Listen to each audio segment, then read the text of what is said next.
The stars outside the viewport looked different from this far away from Earth.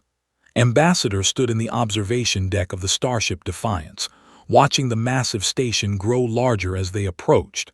Nexus Prime, the capital of the Galactic Council.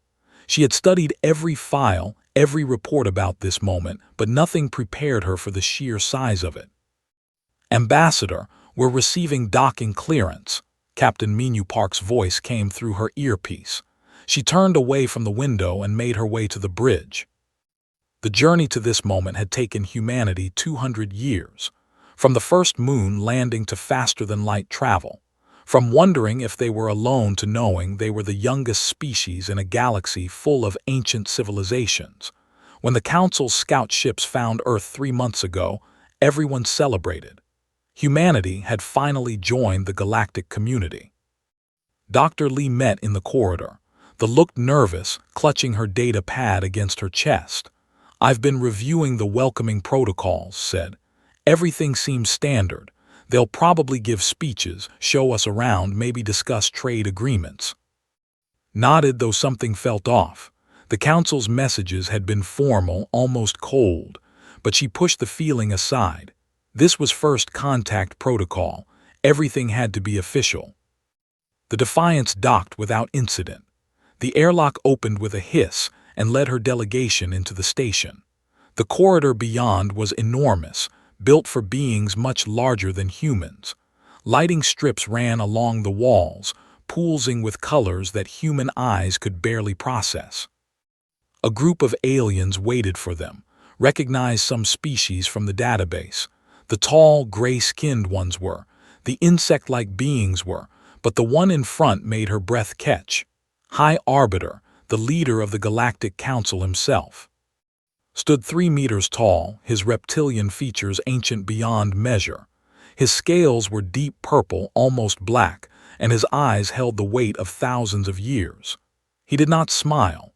His species didn't have that expression. Humans of Earth, his voice rumbled through a translator device. You have been summoned to answer the call of the Galactic Council. Follow. Summoned, not welcomed, not invited, summoned. Captain Minu caught eye, his hand resting near his sidearm. She shook her head slightly. Not yet. They were guests here whether it felt like it or not. The council chamber was breathtaking. It stretched upward for what seemed like kilometers, with thousands of viewing platforms spiraling around a central floor. Beings of every shape and size occupied those platforms, watching as the human delegation was led to the center. Felt very small suddenly. Took his position on the highest platform. His voice boomed through the chamber without the translator now, and devices scattered throughout the room converted his words into thousands of languages simultaneously. Humans of Earth, you are the 848th species to be granted audience before this council. You come seeking what all young species seek: knowledge, protection, a place among the stars. Stepped forward. High Arbiter, we come in peace and friendship. Earth wishes to establish diplomatic relations. Silence, the word echoed like thunder. You will speak when given permission. Heat rushed his face, but she remained quiet. Behind her, she could feel Minu's anger radiating like heat. Continued. For 50,000 years, this council has maintained order in the galaxy. We have ended wars. We have prevented extinctions. We have guided young species away from the mistakes that would destroy them. This is not charity. This is duty, and duty requires payment. A holographic document materialized in the air before. It was massive, thousands of pages scrolling past. The title made her stomach drop. The Tributary Accords. Every species that joins the galactic community accepts these terms, said. In exchange for our protection, our knowledge, and our guidance, you will provide tribute. This is not negotiable. This is the way it has always been. Worked frantically on her data pad, pulling up translations, running the numbers. Her face went pale. Ambassador, she whispered, they're demanding 40% of Earth's resources, 30% of our population for labor. complete surrender of all military assets. His blood turned to ice. That's not a treaty, that's slavery. That is civilization, corrected, somehow hearing her whisper across the vast chamber. Your species is young, arrogant. You believe you understand the galaxy, but you are infants playing with forces beyond your comprehension. The tribute system exists because it works. It has worked for 50,000 years. 847 species have accepted these terms. You will be the 848th. Captain Minu stepped forward, his voice hard. And if we refuse? The chamber fell silent. Then slowly a sound began. Laughter. Thousands of aliens from hundreds of species laughing at the audacity of the question. Did not laugh. His ancient eyes fixed on Minu with something that might have been pity. In 50,000 years, no species has refused. Those who hesitated learned quickly that refusal means isolation, sanctions, eventually enforcement. The Council's armada numbers 10 million warships. You possess 300. Do you understand mathematics, Captain? Minu said nothing. You have 48 hours to consult with your, declared.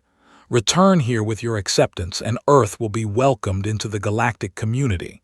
Return with refusal. He paused. No species has been foolish enough to refuse. The audience was over. Guards appeared, not quite forcing the human delegation to leave, but making it clear they should. Walked back to the Defiance in a daze, her mind racing. Once aboard with the airlock sealed, Minu slammed his fist against the wall. They're demanding we become their slaves. Get us away from this station, ordered, and open a channel to Earth. President needs to know about this now. As the Defiance pulled away from Nexus Prime, stood once more in the observation deck. The massive station slowly shrank behind them. Somewhere inside it and his council were probably already planning Earth's compliance ceremony. They were that confident. 50,000 years, 847 species, all of them had submitted. Appeared beside her. What are we going to do? Watched the stars and thought about home. Earth, humanity, a species that had fought and clawed its way up from the caves, that had survived ice ages and plagues and wars. A species that had split the atom and touched the stars. A species that had never been very good at being told what to do. I don't know, she said honestly, but I know what we won't do. What's that? Neil, emergency broadcast reached Earth within hours. President Han sat in the Situation Room, surrounded by screens showing every major city on the planet. Riots had already started in some places. In others, people gathered in silence, watching the news in disbelief. Show me the document again, said. Admiral brought up the tributary accords. The terms scrolled past, each one worse than the last. 40% of Earth's resources meant stripping the planet bare. 30% of humanity meant 2 billion people torn from their homes. Surrender of military assets meant helplessness against whatever came next. Can we fight them? Asked. Pulled up tactical displays. Red markers swarmed the holographic galaxy, each one representing Council warships. Blue markers showed Earth's fleet. The ratio was stark. We have 300 warships, said. Advanced by our standards, primitive by theirs. Intelligence reports their armada at 10 million ships. Even if we were equal in technology, which we're not, the mathematics are simple.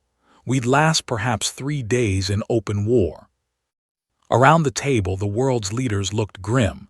Chancellor from the European Federation spoke first. Then we have no choice. We submit. Submit, General stood abruptly. You want to hand over 2 billion people, become slaves to aliens who will destroy us if we resist, interrupted. I don't like it either, but survival. Survival as what? Shot back. As a broken species, as servants. Raised her hand for silence. I want options, all options. Someone give me something to work with.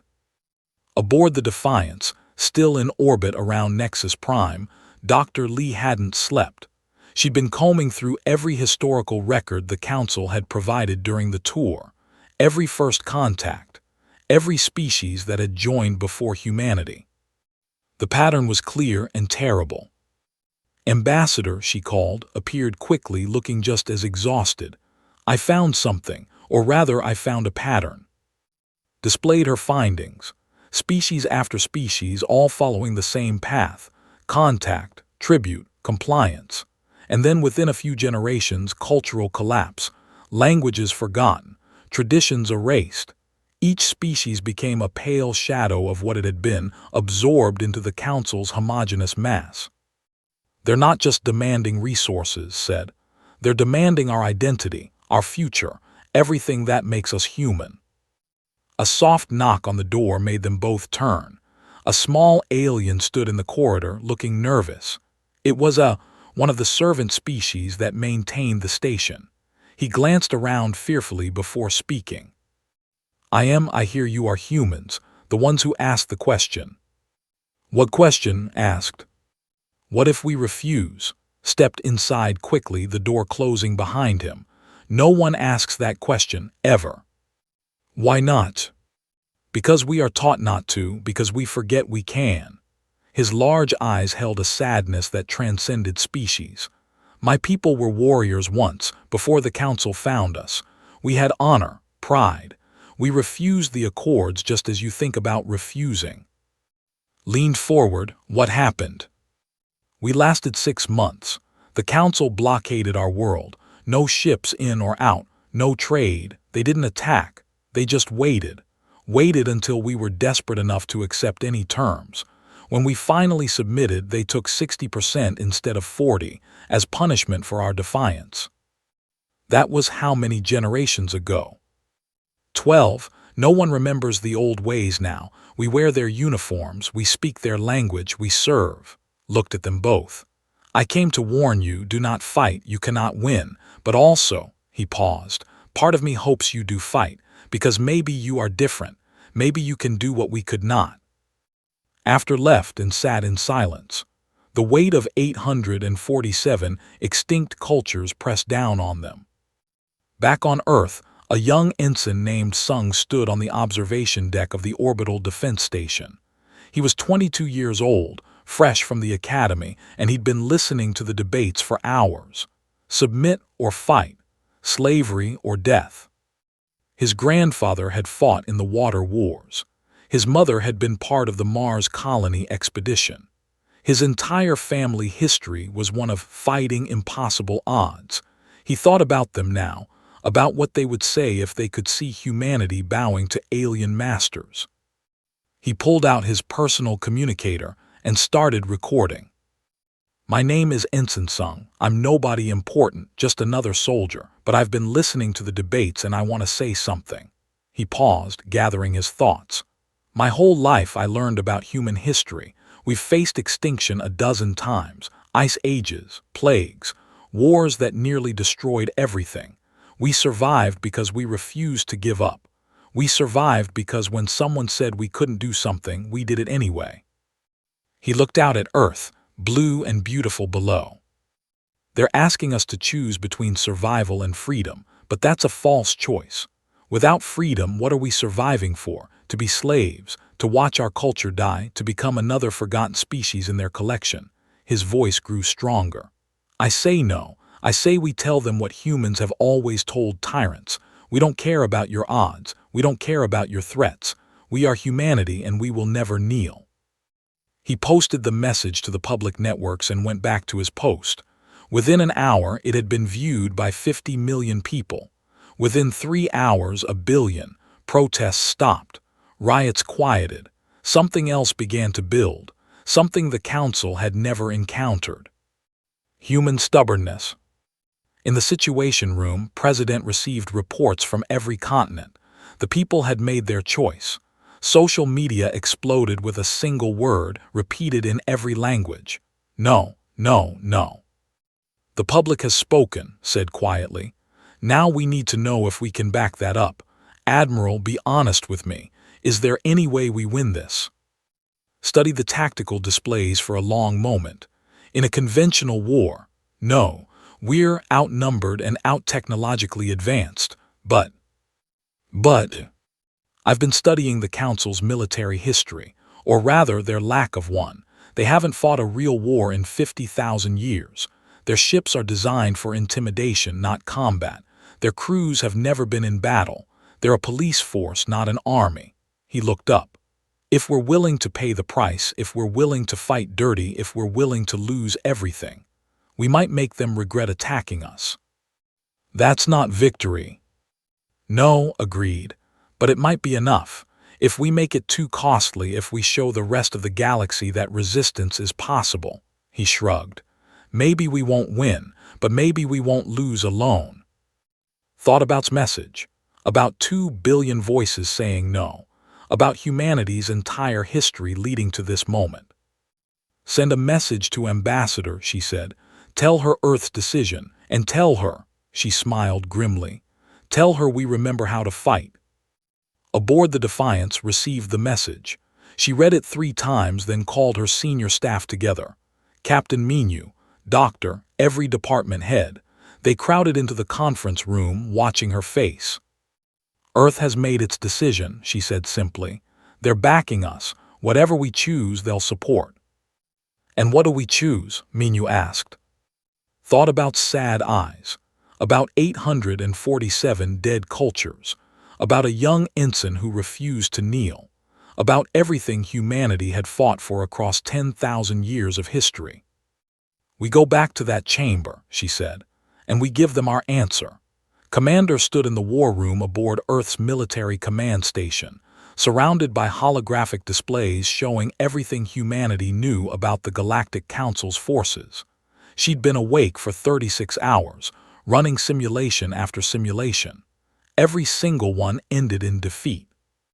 Run it again, she told the AI. Change our initial formation. Commander, the AI responded, I have run 17,000 scenarios.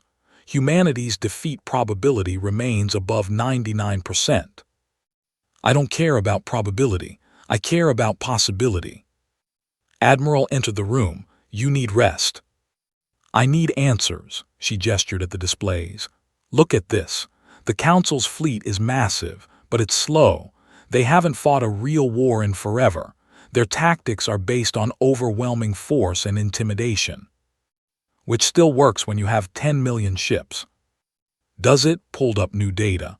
I've been studying Earth's military history, every major conflict, every impossible victory. You know what they all have in common. Waited. Desperation. When humans face extinction, we don't surrender. We adapt. We improvise. We find ways to win that no one expects. She switched displays. The Battle of Thermopylae, the Siege of Bostonia, the Mars Rebellion. We're at our best when the odds are worst. This isn't human history anymore. We're facing aliens. Exactly. Eyes gleamed. Aliens who have never faced anyone like us.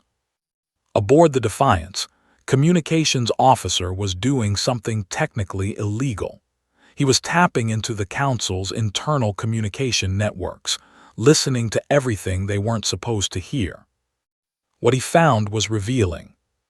Doctor, you need to see this, he called. Arrived quickly, looking over his shoulder at the translated messages. Council members discussing the human situation. The tone was dismissive, almost bored. They're already planning our compliance ceremony, read. They've allocated 3 standard units for the celebration. That's what, about 6 hours. They're not even considering we might refuse, said. Look at this message. The humans will submit like all the others. Perhaps they will resist verbally for pride's sake, but in the end, they lack the strength to oppose us. Another message caught attention. Wait, pull that one up. It was from a counselor, one of the predator species representatives. These humans amuse me with their posturing. They call themselves apex predators, yet they are nothing compared to true hunters. I look forward to seeing them kneel. Perhaps we should increase the tribute to teach them humility. Felt anger burn in her chest. They think we're a joke. Are we? Asked quietly. They're probably right to be confident. The numbers don't lie. Numbers aren't everything. Pulled up humanity's evolutionary records. Look at this. Every other species the Council contacted evolved on peaceful worlds, herbivores, hive minds, species that developed cooperation as their primary survival trait. She switched screens. Now look at Earth. The data painted a picture of a death world. Ice ages, mega-predators, diseases that wiped out continents, natural disasters that reshaped the planet regularly, and in the middle of all that, humans, persistence hunters, tool makers, a species that survived by being tougher, smarter, and meaner than everything trying to kill them. We're the first true predator species they've encountered, realized. They have no frame of reference for what we're capable of. Is that enough? I don't know, but it's something. In the council chamber, reviewed reports on humanity. The data was clear. A young species barely 200 years into space travel, primitive weapons, limited resources.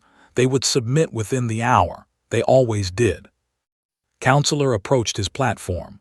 High Arbiter, I request permission to lead the enforcement fleet should these humans prove foolish. That won't be necessary, said.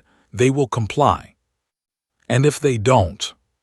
His ancient eyes turned cold. Then we will remind them why 847 species chose wisdom over pride. Aboard the Defiance, Captain Minu called an officers' meeting. Everyone crammed into the conference room. The tension was thick enough to cut. We have 12 hours until the deadline, Minu said. I want everyone's honest assessment. Can we win this? Lieutenant from Tactical spoke first. In a straight fight, no sir. But if we use hit-and-run tactics, target their supply lines, avoid direct engagement. They'll just blockade Earth, someone interrupted. Then we break the blockade. With 300 ships against 10 million. Arguments erupted. Minu let them run for a moment before calling for silence. Listen to me, all of you. I've been studying what makes humans different. It's not our technology, it's not our ships, it's this. He pointed around the room.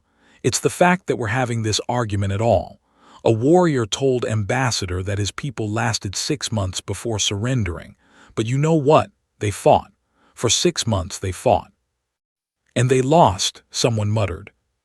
Yes, but they're remembered, and maybe that matters more than we think. Minu pulled up images of Earth. We're not just fighting for ourselves. We're fighting for every species the Council has broken. We're fighting to prove that resistance is possible, that tyrants can be opposed. A young ensign raised her hand. Sir, I saw Sung's message, the one that went viral. He's right. If we give up now, we're not just sacrificing ourselves. We're proving the Council right. That might makes right. That being strong means you can enslave whoever you want. And if we fight and lose, then we lose fighting, she said simply, and maybe someone else will learn from our example. The mood in the room shifted. It wasn't optimism. It was something harder, more determined. Back on Earth, President received the final casualty estimates from her military advisors. If the Council attacked, Earth would lose billions. Infrastructure would be devastated. Human civilization might not survive. And if we submit, she asked. 2 billion people taken immediately. 40% of our resources. Complete military disarmament. And based on historical patterns within 3 generations, human culture as we know it will cease to exist. Looked at the faces around her. Leaders from every nation. Some looked terrified, others angry, but none looked ready to surrender. I want to show you something, she said, pulling up global communications data. This is the last 6 hours of social media activity. The displays filled with messages, millions of them, billions, all saying variations of the same thing: stand firm, don't bow, fight. In every language, every dialect, from every corner of Earth, humanity was speaking with one voice. Our people have already made their choice, said quietly. They're willing to risk everything for freedom. The question is, are we brave enough to give them that chance? General stood. Madame President, I've spent my entire life preparing to defend Earth. I never imagined it would be like this. But if this is the fight we face, then I say we face it on our feet, not on our knees. Around the table, heads nodded.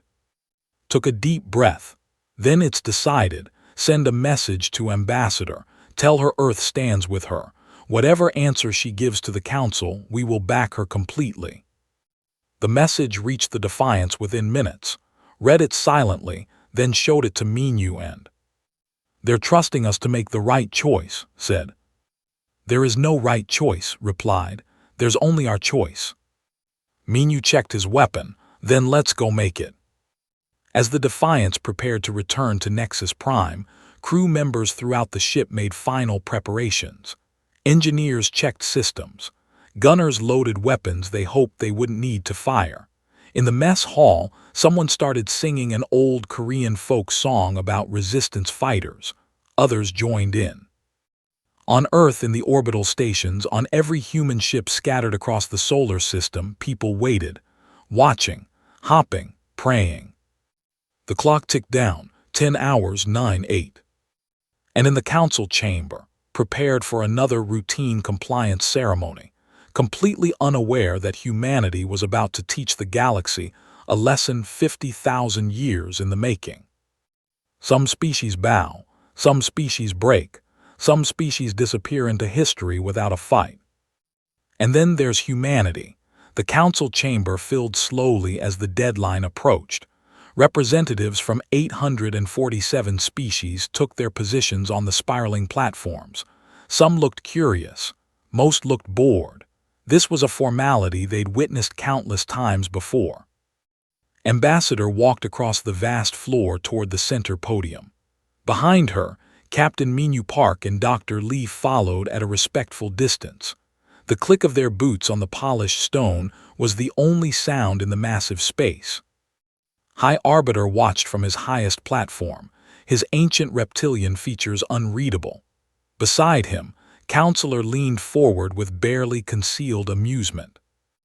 On Earth, every screen showed the same image, every phone, every display. 8 billion people held their breath. Reached the podium. She carried no data pad, no prepared speech, no ceremonial documents, just herself and the weight of humanity's choice. "The time has come," his voice echoed through the chamber. "Representative of Earth, humanity has been given 48 hours to consider the tributary accords. The Council now asks for your formal response. Do you accept the terms as presented?" The silence stretched. Somewhere in the upper platforms, someone coughed. Looked up at. Then she looked around the chamber at all those species who had bent their knees, who had given up their freedom for survival, who had forgotten what it meant to stand. She spoke clearly, one word. "No." The silence that followed was absolute. Not a sound, not a breath. 847 species frozen in shock. Blinked slowly, his translator device flickering as if unsure it had worked properly. "Clarify," he said finally. Doctor stepped forward. "The translation is accurate, High Arbiter. Humanity's answer to your tributary accords is no, we refuse." The chamber erupted. Thousands of voices in hundreds of languages, all expressing the same thing: disbelief, shock, confusion. Raised his hand for silence. It took several minutes for the chamber to quiet. "You refuse," he repeated slowly, as if testing the words. "You refuse." "Yes," said simply. "This is unprecedented," a voice called from one of the platforms. "In 50,000 years, no species has." "We're aware of the history," interrupted. "We're also aware of what your tributary accords truly represent. Slavery dressed up as protection. Cultural genocide called guidance. You demand our resources, our people, and our freedom, and you call it membership in the galactic community." Counselor stood, his voice dripping with contempt. "You dare speak to this council with such disrespect. You are nothing. A primitive species barely out of your own solar system. You have 300 ships. We have 10 million. You are outnumbered. Irrelevant." Minyu stepped forward. Then, why do you need 40% of our resources? What? If we're so primitive, if we're so irrelevant, why do you need us at all? Why not just ignore us and let us fade away? Minyu's voice carried across the chamber. Unless you're afraid. Afraid, laughed, of you. Of what we represent, said. You've built an empire on the assumption that no one will ever say no. That might makes right. That the strong can do whatever they want to the weak. And for 50,000 years you've been proven correct. But that ends now. On Earth, in the Situation Room, President Han watched the broadcast with her military commanders. General had his hand on the alert system, ready to activate Earth's defenses the moment the order came. Stand ready, said quietly, but hold position. Let's see how this plays out. In the council chamber descended from his platform. It was a rare sight. The High Arbiter almost never left his position during proceedings, but he walked down now, each step deliberate until he stood before. He towered over her. 3 meters of ancient predator, scales that had survived, eyes that had watched civilizations rise and fall. You do not understand what you are doing, he said, his voice surprisingly soft. This is not bravery, this is suicide. The Council maintains order through strength. When a species refuses, we must respond, not out of cruelty but out of necessity. If we allow you to refuse, others will follow. The system will collapse. Then let it collapse, said, not backing down despite the height difference. Any system built on the backs of the enslaved deserves to fall. You speak of slavery, we speak of civilization. Then your civilization is built on a lie. Stared at her for a long moment. Something flickered in his ancient eyes. Respect, maybe, or perhaps just curiosity at something he'd never encountered before. Very well, he said, returning to his platform. Humanity has chosen defiance. The Council must respond accordingly. You are hereby given 1 hour to reconsider. Return to your ship. Consult with your leaders. Understand what you are risking. We understand perfectly, said. Do you understand that we will send an enforcement fleet? That they will surround that they will reduce your defenses to ash? His voice rose. Do you understand that billions of your people will die? That your cities will burn? That human civilization will be erased from history as a warning to others? Yes, said simply, we understand, and our answer remains no. The chamber fell silent again. This was wrong. This wasn't how it went. Species were supposed to threaten resistance, then cave when faced with reality. They were supposed to negotiate for better terms. They were supposed to eventually submit. They weren't supposed to mean it. Minyu's communicator buzzed, a message from Earth. He showed it too. It was from Ensign Sung, the young soldier whose message had gone viral. But he wasn't alone now. The message showed thousands of soldiers standing at attention in formation. Behind them, the message read, Earth stands ready. Whatever comes next, we face it free. Similar messages poured in from every military installation, every space station, every ship in the human fleet. Turn back to, you asked if we understand what we're risking. Let me ask you something. Do you understand what you're risking? For 50,000 years, you've built an empire on fear and intimidation. You've never had to actually fight for it because no one ever fought back. But we will. You cannot win. Probably not. But we'll make you pay for every meter, every ship, every life. We'll fight in ways you can't imagine because we've had to fight for survival since we crawled out of the caves. And when we're done, when you've finally broken us, do you know what the rest of the galaxy will see? She pointed at the thousands of species watching. They'll see that you can bleed, that you're not invincible, that resistance is possible, and maybe, just maybe, some of them will find the courage we're showing now. In the viewing platforms, something shifted. A murmur ran through the assembled species. Some looked thoughtful, others uncomfortable. On one platform, a representative stood. It was the servant who had warned. His voice shook, but he spoke clearly. I have a question for the High Arbiter. All eyes turned to him. Servants didn't speak in council sessions. Sit down, commanded. No, said. The word seemed to surprise him as much as everyone else. No, I will speak. My people submitted 50,000 years ago. We forgot how to stand, how to fight, how to be proud, but watching these humans. He looked at, I remember, we were warriors once. We had honor, and I want to ask the council what gives you the right to take that from us, from anyone. Security shouted. But before guards could reach, another voice spoke, a representative, then others, species that had been silent for suddenly finding their voices. The chamber dissolved into chaos. Minyu grabs arm. We need to leave now. They backed toward the exit, guards closing in, but no one tried to stop them. Everyone was too focused on the representatives who were suddenly questioning everything. Aboard the Defiance, the crew cheered as their delegation arrived safely, but celebrations were cut short when the alarms blared. Multiple contacts, the sensor officer reported. Council enforcement fleet incoming. Estimate 300 ships. Minyu rushed to the bridge. Get us out of here, full speed back to Earth. As the Defiance engaged its drives, watched Nexus Prime shrink behind them.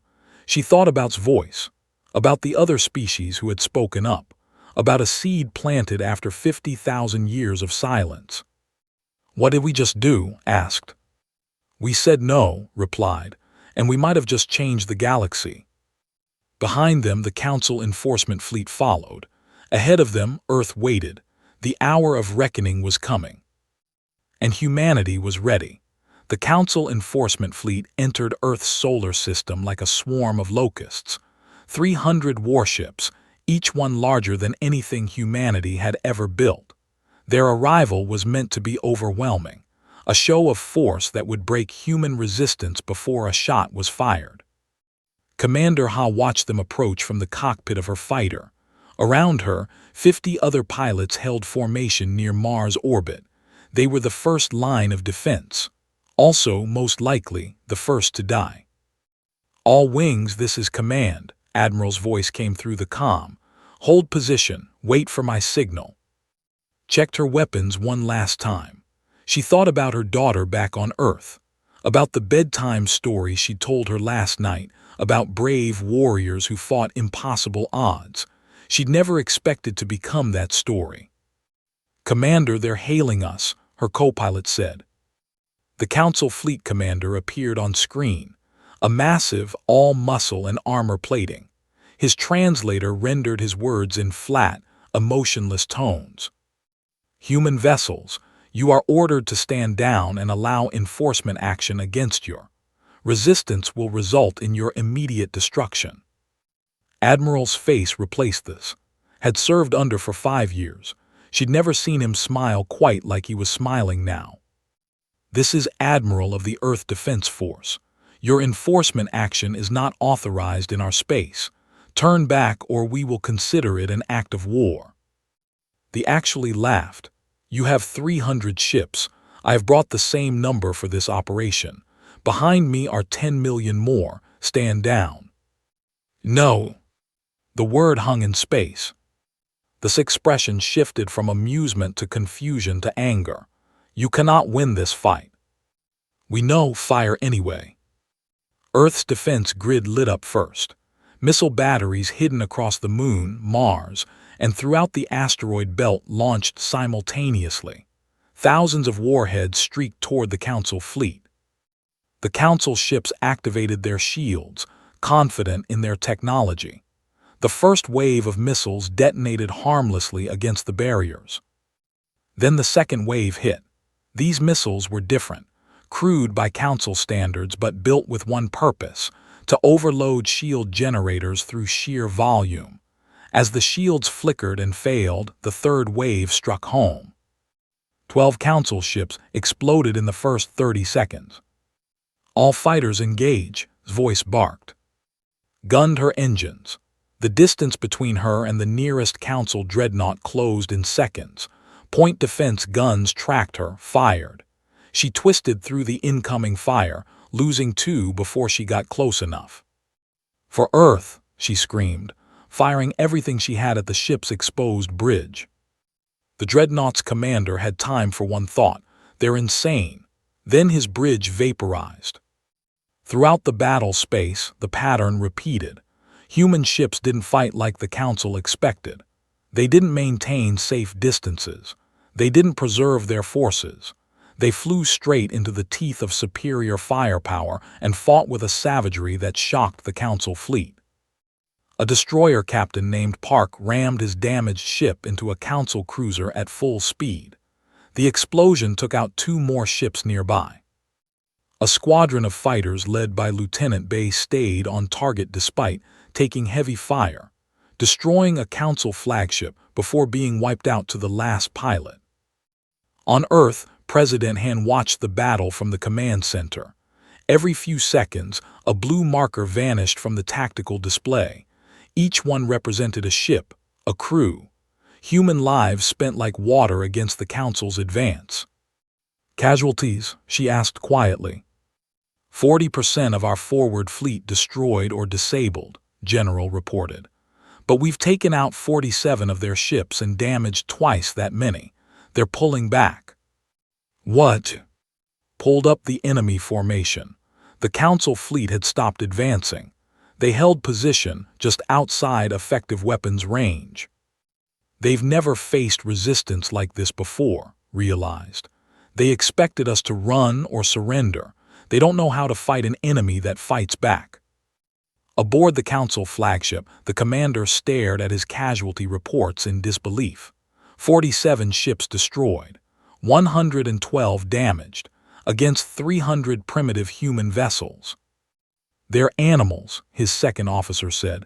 "They fight without logic, without self-preservation." "No," the commander said slowly. "They fight with purpose. They know they cannot win, so they make every death count." He'd studied military history as a hobby, ancient histories from before the Council brought peace. There were words for warriors like this, words his people had forgotten. Fanatics, heroes, the desperate. "Request reinforcements," he ordered. The reinforcement fleet arrived within hours. 1,000 Council warships, fresh and undamaged. The human defenders had been whittled down to fewer than 100 operational vessels. The mathematics were simple. Humanity was about to lose. Commander stood in the command center on Luna, coordinating the defense. She'd known this moment would come. The question was what to do with it. "All remaining ships fall back to Earth orbit. Activate Protocol Omega." Protocol Omega was humanity's final card. Every ship, every station, every weapon platform would combine into a single defensive shell around Earth. They'd hold that line until nothing was left. "Commander, we're receiving a transmission," the communications officer said. "Multiple sources. It's not from the Council fleet." "Then who?" The officer's hand shook as he pulled up the data. "It's from other species. Dozens of them. They're broadcasting messages of support. Some are sending technical data about Council ship weaknesses. A few are saying they're going to refuse the accords when their renewal comes up." Stared at the incoming messages. The words were in dozens of languages, but the meaning was universal. "You are not alone.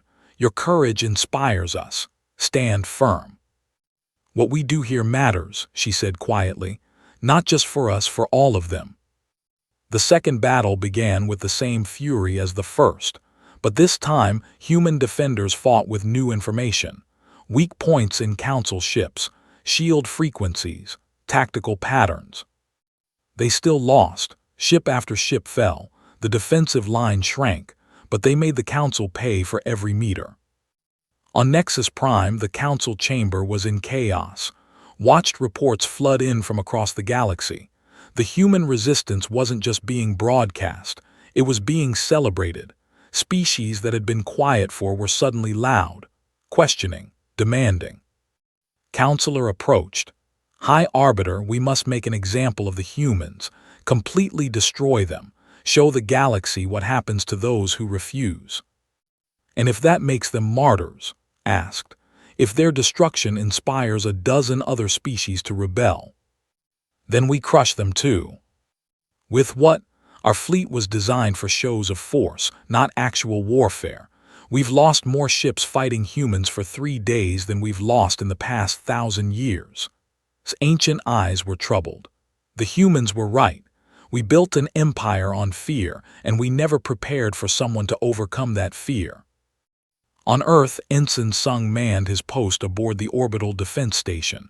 It had been hit twice already. Half the crew was dead. Life support was failing, but the guns still worked. "Incoming Council destroyers," someone shouted. Aimed the main cannon. His hands were steady despite everything. He thought about his message that had started all this, about choosing freedom over slavery. "For humanity," he whispered and fired. The shot took the lead destroyer and the engine core. It exploded beautifully. The return fire hit his station dead center. Had time to smile before everything went white. Ambassador stood on the Defiance's bridge watching Earth burn. The planet's surface was by weapons fire. Cities were damaged. Billions were dead or dying, but the human fleet still fought. "Ambassador, we're receiving a priority message from the Council," Captain Minu said. "They want to negotiate." His head snapped around. "What?" High Arbiter appeared on the main screen. He looked older somehow, despite his species' longevity. "Ambassador, I am contacting you to propose a cessation of hostilities." "Cessation? You mean surrender?" "I mean peace, real peace, not submission." His voice was tired. "We came here expecting to enforce compliance. Instead, we found warriors. Your people have fought for 3 days against impossible odds. You have lost hundreds of ships, billions of lives, yet you continue to fight. Why?" "Because we're free," said simply, "and we'd rather die free than live as slaves." "I am beginning to understand that concept." Paused. "Across the galaxy, 847 species are watching this conflict. Many are asking questions they've never asked before. Some are refusing their tributary renewals. The system we've maintained for 50,000 years is fracturing." "Good. Is it? Without order there will be chaos, war, suffering." "There's already suffering," Minu cut in. "You just don't see it because you're the ones causing it." Was silent for a long moment. What would you have us do? Thought about his people's lost pride, about 847 broken cultures. End the tributary accords, completely. Offer true partnership instead of slavery. Rebuild the council as a union of equals, not masters and servants. That would be unprecedented. So are we. Another long silence. Then, "I will present your terms to the council, but I cannot guarantee they will accept." "Then we keep fighting. Until you're extinct. If necessary." Stared at her through the screen. "You are either the bravest or most foolish species I have ever encountered." "Probably both," admitted. "But we're free, and that matters more than survival." The council convened in emergency session. The debate lasted for hours. Some councilors demanded humanity's complete destruction. Others argued for negotiation. Still others remained silent, thinking about the messages flooding in from their own populations. Finally called for a vote. The tributary accords were dissolved by a narrow margin after 50,000 years of enforcement. When the announcement came, Earth fell silent. Then slowly celebrations began, not of victory exactly. The casualties were too high for that, but of survival, of freedom earned and kept. President Han addressed the planet. "Today, humanity proved that freedom is not given. It is taken, defended, and worth any price. We have lost much, too much, but we remain free, and that is everything." Aboard the Defiance, stood in the observation deck, watching as the council fleet began its withdrawal. Captain Minu joined her. "Think they'll keep their word?" he asked. "I don't know, but if they don't, we'll fight again. We barely survived this time." I know, smiled slightly. But we did survive, and more importantly, we showed everyone else it's possible. Doctor entered with her data pad. Ambassador, I'm getting reports from across the galaxy. 17 species have formally requested renegotiation of their tributary agreements. 40 more are expected to follow. The Council is scrambling to respond. Good, said. Let them scramble.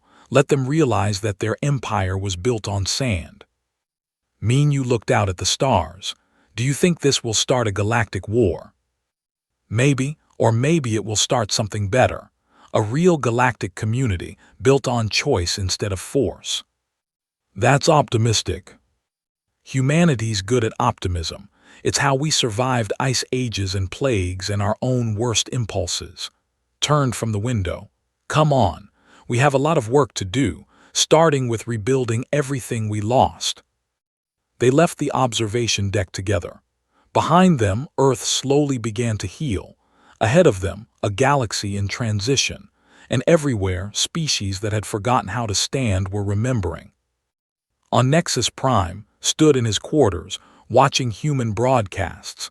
His hands trembled as he composed a message to his people back on his. We were warriors once, he wrote.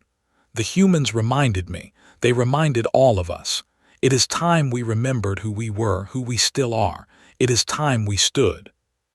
He sent the message and waited. Within hours, responses came back: agreement, support, plans. The Council had ruled for 50,000 years through fear. But fear, as humanity proved, could be overcome. And once overcome, it could never quite hold the same power again. In the ruins of Defense Station Alpha, rescue teams found Ensign Sung's final message. He'd recorded it seconds before the station was destroyed. To whoever finds this, his young voice said, we fought, we stood firm, we chose freedom. If you're hearing this, it means someone survived to tell our story. Good, tell them we didn't surrender. Tell them we faced the impossible and we didn't break. Tell them, he smiled. Tell them humanity said no, and it was enough. The message became famous across Earth and beyond, a reminder of the price paid, of the courage shown, of the moment when one species stood up and changed everything. Years later, history would record this as the beginning of the Council's transformation, the end of the tributary era, the start of true galactic cooperation, but those were just words. The real story was simpler, the story of a species that refused to kneel, that valued freedom over survival, that looked at impossible odds and said one simple word. No. And somehow, impossibly, it was enough.